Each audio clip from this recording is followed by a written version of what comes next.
जोहार झारखंड।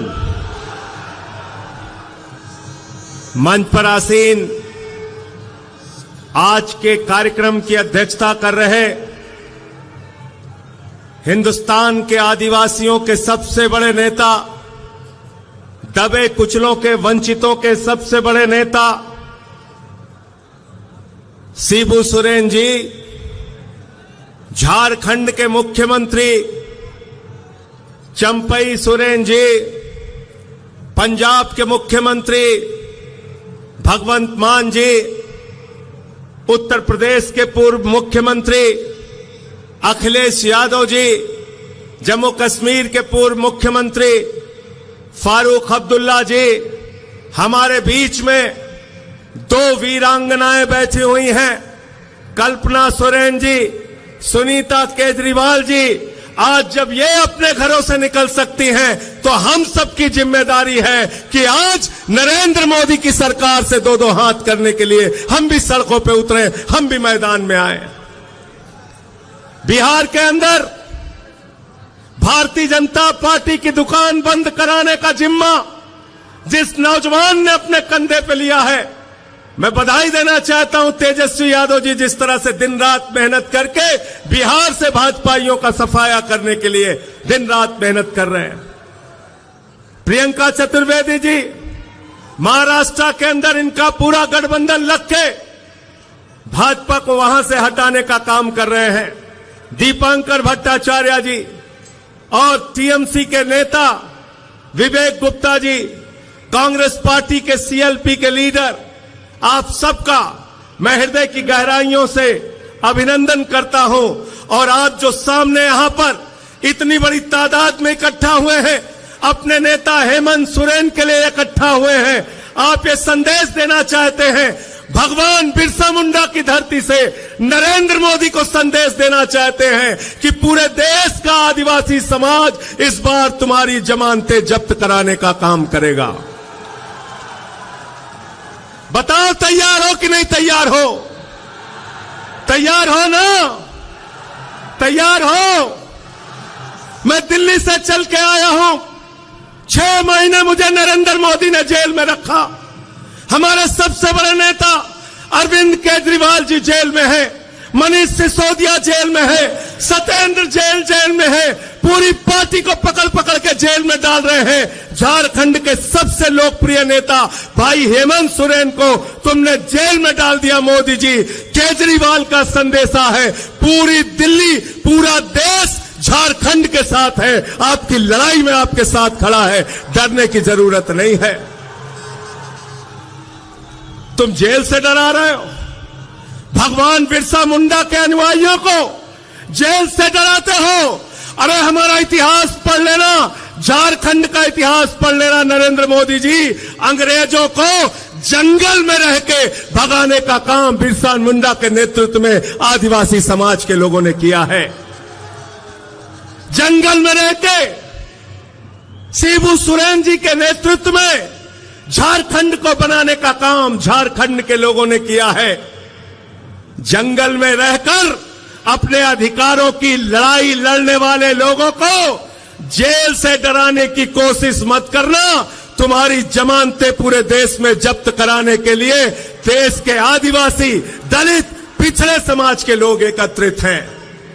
बिल्कुल ठीक कहा दीपांकर भाई ने, पूरे हिंदुस्तान में बाबा साहब डॉक्टर भीमराव अंबेडकर जी का संविधान चलता है। हम सब लोग बाबा साहब डॉक्टर भीमराव अंबेडकर के संविधान को मानते हैं। भारत तो बाबा साहब के संविधान को मानता है, लेकिन भाजपाई नागपुर के संविधान को मानते हैं, नागपुर के संविधान को। और नागपुर का संविधान क्या कहता है? नागपुर का संविधान कहता है दलितों का आरक्षण खत्म करो, आदिवासियों का आरक्षण खत्म करो, पिछड़ों का आरक्षण खत्म करो, चुनाव खत्म करो, नरेंद्र मोदी की तानाशाही इस देश में लाओ। मैं आपसे कहना चाहता हूं, ये अंतिम चुनाव है मेरे भाइयों। इस बार चुनाव में इनकी जमानतें जब्त कराकर इनको हराने का काम करना और कहना हम देश का संविधान बदलने नहीं देंगे। बताओ इस लड़ाई में आप लोग तैयार हो? हाथ उठा के संविधान बचाने के लिए तैयार हो? लोकतंत्र को बचाने के लिए तैयार हो? अरे ये वोट की ताकत जो आपसे छीनी जा रही है, उस ताकत को बचाने के लिए तैयार हो ना?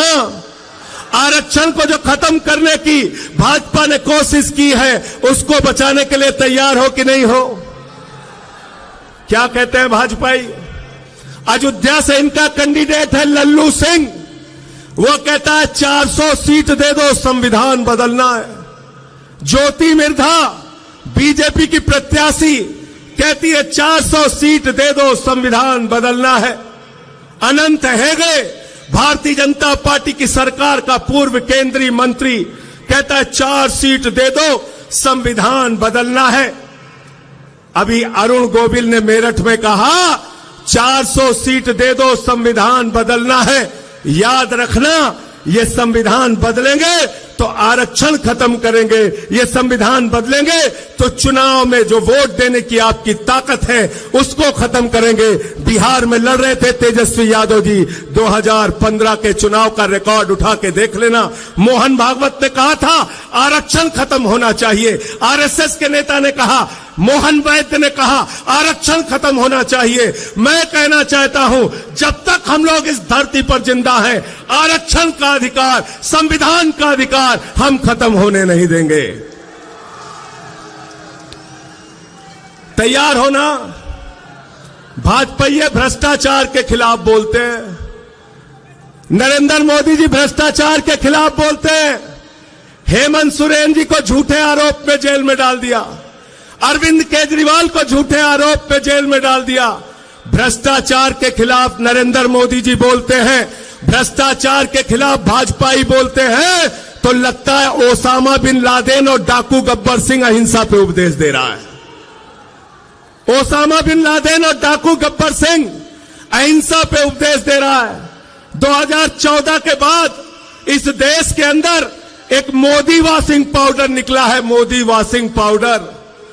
वो चुटकियों में सारे दाग धुल देता है, चुटकियों में सारे दाग धुल देता है।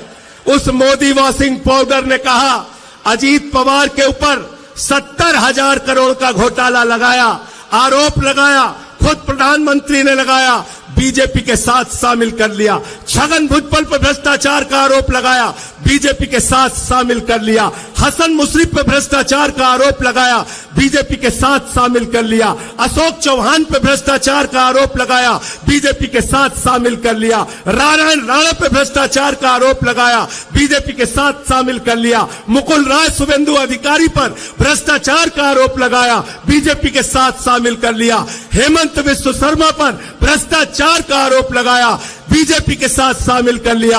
बीजेपी का नारा है, जो जितना बड़ा भ्रष्टाचारी वो उतना बड़ा पदाधिकारी। गलत तो नहीं कह रहा हूं, गलत तो नहीं कह रहा हूं। जितने भ्रष्टाचारी हैं कहां हैं आज? मोदी जी कहते हैं भ्रष्टाचारियों को नहीं छोड़ूंगा, ये मोदी की गारंटी है। मैंने कहा मोदी जी बिल्कुल आप ठीक कहते हैं, आप एक भी भ्रष्टाचारी को नहीं छोड़ेंगे, ये मोदी की गारंटी है। भ्रष्टाचारियों को नहीं छोड़ूंगा, इस बात की गारंटी है। पूरब से लेकर पश्चिम तक, उत्तर से लेकर दक्षिण तक सारे भ्रष्टाचारियों को बीजेपी में शामिल करूंगा, इस बात की गारंटी है।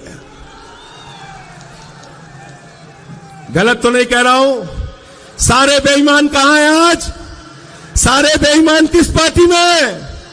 जोर से बोलिए, जोर से बोलिए। बीजेपी में, बीजेपी में। और भ्रष्टाचार के खिलाफ प्रधानमंत्री बोलते हैं, भ्रष्टाचार के खिलाफ आवाज उठाते हैं। अभी हमारे भाई सीएलपी के लीडर कह रहे थे बुजुर्गों के लिए पेंशन की योजना आप लेके आए, स्कूल बनाया, अस्पताल बनाया। केजरीवाल जी प्रचार करते हैं, कहते हैं स्कूल बनाएंगे, अस्पताल बनाएंगे। हेमंत सोरेन जी प्रचार करते हैं, कहते हैं स्कूल बनाएंगे, अस्पताल बनाएंगे, बुजुर्गों को पेंशन देंगे, आदिवासी समाज के लिए काम करेंगे, दलितों के लिए, पिछड़ों के लिए काम करेंगे। भगवंत मान जी, अखिलेश यादव जी अपनी रैलियों में जाते हैं, तेजस्वी यादव अपनी रैलियों में जाते हैं, कहते हैं स्कूल बनाएंगे, अस्पताल बनाएंगे, पेंशन देंगे, बेरोजगारी भत्ता देंगे। नरेंद्र मोदी जी चुनाव प्रचार में जाते हैं, कहते हैं भाइयों और बहनों, गांव गांव में कब्रिस्तान है तो शमशान होना चाहिए कि नहीं होना चाहिए? क्या कहते हैं? क्या कहते हैं? भाजपाई शमशान बना सकते हैं, आपके बच्चों के लिए स्कूल और अस्पताल नहीं बना सकते। याद रखना, याद रखना। इसलिए आपसे निवेदन और विनती करने के लिए आया हूं, और दिल्ली के मुख्यमंत्री केजरीवाल जी का संदेश, उनके तरफ से धन्यवाद और आभार देने के लिए भी आया हूं। जब कोरोना के समय में दिल्ली के अंदर लोगों की जान जा रही थी, प्रधानमंत्री से हमने कहा ऑक्सीजन दे दो, प्रधानमंत्री जी ने कहा ताली बजाओ कोरोना ठीक हो जाएगा, थाली बजाओ कोरोना ठीक हो जाएगा, दिया जलाओ कोरोना ठीक हो जाएगा। लेकिन आपके झारखंड के मुख्यमंत्री के हम सब लोग एहसानमंद हैं कि झारखंड के मुख्यमंत्री हेमंत सोरेन ने कहा दिल्ली वालों को ऑक्सीजन झारखंड की धरती से जाएगी, हम दिल्ली के लोगों को मरने नहीं देंगे। यह आपका एहसान है, हम भूले नहीं है। इसलिए आपसे कहना चाहते हैं, इस लड़ाई में हम आपके साथ हैं। हमारी 2 वीरांगनाएं यहां पर बैठी हैं। अरे जब घरों से हमारी माताएं बहनें लड़ने के लिए निकल पड़ी, तो आप बताइए हम क्यों पीछे रहेंगे? पीछे रहेंगे क्या? हम लोग पीछे रहेंगे क्या? सीना तान के आगे बढ़ के इस लड़ाई को लड़ने का काम करेंगे। कई बार भ्रम फैलाने की कोशिश की जाती है, मोदी जी से ज्यादा काबिल नेता कौन है? मोदी जी से ज्यादा काबिल नेता कौन है? मैंने कहा अखिलेश यादव जी, भगवंत मान जी, केजरीवाल जी, या तेजस्वी यादव जी, या दीपांकर भट्टाचार्य जी, किसी से भी पूछ लो, कोई ये नहीं कहेगा कि नाली के गैस से चाय बन सकती है। कहेंगे क्या आप लोग? कहेंगे? कहेंगे? मोदी जी क्या कहते हैं? नाली के गैस से चाय बना लो। बिहार में गए भाषण देने, कहने लगे सिकंदर जब बिहार में आया था तो बिहारियों ने मार के भगाया था, सिकंदर कभी बिहार गया ही नहीं, सिकंदर कभी बिहार गया नहीं। हमारे यहां गोरखपुर में गए, कहने लगे बाबा गोरखनाथ, संत कबीर, बाबा गुरु नानक देव एक साथ बैठ के मीटिंग करते थे। तीनों के जीवन काल में पता नहीं कितने कितने सालों का अंतर है। मोदी जी झूठ बोलने की फैक्ट्री है। मैं कहना चाहता हूं, अगर मोदी जी की गारंटी है तो एक ही गारंटी है, झूठ बोलने की गारंटी, और उनकी पार्टी का नाम है भारतीय झूठा पार्टी। 2 करोड़ रोजगार पे झूठ बोला आपसे, किसानों की आय 2 गुना करने पे झूठ बोला आपसे, महंगाई खत्म करने पे झूठ बोला आपसे, आपकी जिंदगी में बदलाव लाने का वादा किया था। कहते थे भाइयों और बहनों, घर से निकलना तो गैस का सिलेंडर देखकर निकलना। मैं संजय सिंह झारखंड के लोगों आपसे कहने के लिए आया हूं, जब अपना वोट देने के लिए जाना तो घर का सिलेंडर भी देख के निकलना, और जो मोटरसाइकिल है जिसमें 120 रुपए लीटर पेट्रोल भरवाया है उसको भी देख के निकलना। सिंचाई के लिए जो टेबल इस्तेमाल करते हो जिसमें 100 रुपए का डीजल तुमने प्रति लीटर भरवाया है उसको भी देख के निकलना। अरे सरसों के तेल का डिब्बा भी लेकर निकलना जिसमें 250 रुपए लीटर तुमने सरसों का तेल खरीदा है। महंगाई आसमान पे पहुंचा दी, बेरोजगारी आसमान पे पहुंचा दी। आपसे कहते हैं, हिंदुस्तान के 82 करोड़ लोगों से कहते हैं 5 किलो राशन पे जिंदा रहो, 5 किलो राशन पे जिंदा रहो, और अपने दोस्त अडानी को पूरा हिंदुस्तान नीलाम कर रहे हैं। कर रहे हैं कि नहीं कर रहे हैं? झारखंड की बिजली किसको जा रही है भाई? किसको जा रही है झारखंड की बिजली? बांग्लादेश को। किसको जा रही है? झारखंड की अडानी की बिजली जा रही है बांग्लादेश को।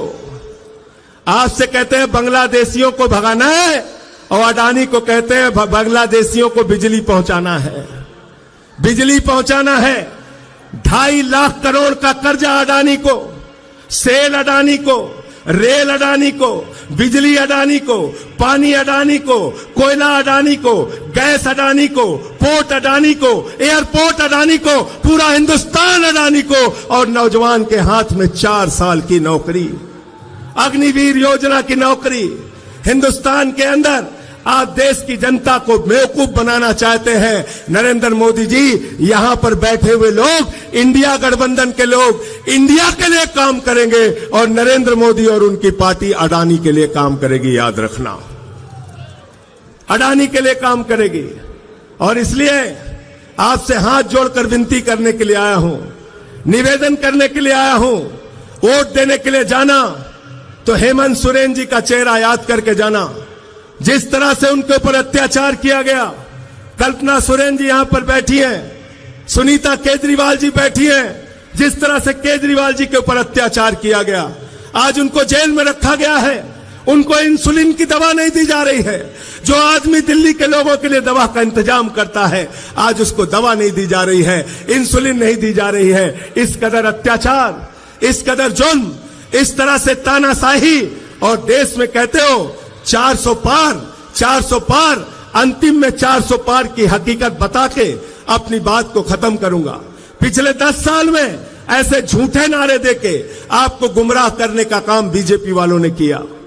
बंगाल में गए, बोले 200 पार, 200 पार, 200 पार, आई वहां पे 77 सीट। दिल्ली में गए, कहने लगे 45 पार, 45 पार, 45 पार, आई वहां पर 8 सीट। झारखंड में आए, बोले 65 पार, 65 पार, 65 पार, यहां पे इनकी 20-23 सीट आई। हरियाणा में गए, बोले 75 पार, 75 पार, 75 पार, आई वहां पर 40 सीट। मिजोरम में गए, बोले 21 पार, 21 पार, 21 पार, आई वहां पर 1 सीट। ये 400 पार का नारा फर्जी नारा है। इस बार इनको कहना है तड़ी पार, तड़ी पार, तड़ी पार। 400 पार को क्या कहना है आपको? क्या कहना है? क्या कहना है? क्या कहना है? तड़ी पार। इनको तड़ी पार कर देना आपकी। आप सबको सर झुका के नमन करता हूं। इतने उत्साह के साथ अपने नेता के लिए आप यहां इकट्ठा हुए हैं। बड़े अफसोस की बात है, ये 2 कुर्सियां यहां पे खाली हैं, लेकिन 4 जून के बाद ये 2 कुर्सियां भरी हुई आपको मिलेंगी। दोनों नेता हेमंत सोरेन जी, अरविंद केजरीवाल जी बाहर होंगे और देश के अंदर 4 जून को बदलाव होगा। इंडिया गठबंधन की सरकार बनेगी और भाजपाइयों का पूरे देश से सफाया होगा। ये संदेश पूरे देश में बताइए, पूरे देश में पहुंचाइए। अखिलेश यादव जी ने उत्तर प्रदेश में पीडीए का नारा दिया है। पिछड़ा, दलित, आदिवासी, अल्पसंख्यक सारे लोग इकट्ठा होकर इनको हराने का काम करेंगे। और ये तो किसी के भी सगे नहीं है, किसी के भी सगे नहीं है। आपने देखा क्षत्रिय समाज के लिए कैसी टिप्पणी की। भाजपा सरकार के केंद्र मंत्री रूपाला ने क्षत्रिय समाज के बहू बेटियों पे सवाल उठाया। मैं कहना चाहता हूं राजपूत समाज के लोगों, अगर जरा सा भी स्वाभिमान तुम्हारे अंदर है तो भाजपा को इस बार अपने वोट की ताकत से सबक सिखाने का काम करो और इनके खिलाफ वोट दो। इनका झंडा उठाना बंद करो। इनको कंधे पर बैठा के तुमने कहां से कहां पहुंचा दिया और आज ये तुम्हारी बहू बेटियों पे सवाल उठा रहे हैं। इसलिए मैं फिर से एक बार आपको नमन करते हुए, प्रणाम करते हुए आज की कामयाब रैली के लिए झारखंड मुक्ति मोर्चा के सभी नेताओं को बधाई देते हुए, इंडिया गठबंधन के सभी नेताओं और कार्यकर्ताओं को बधाई देते हुए, जोहार झारखंड, जय हिंद।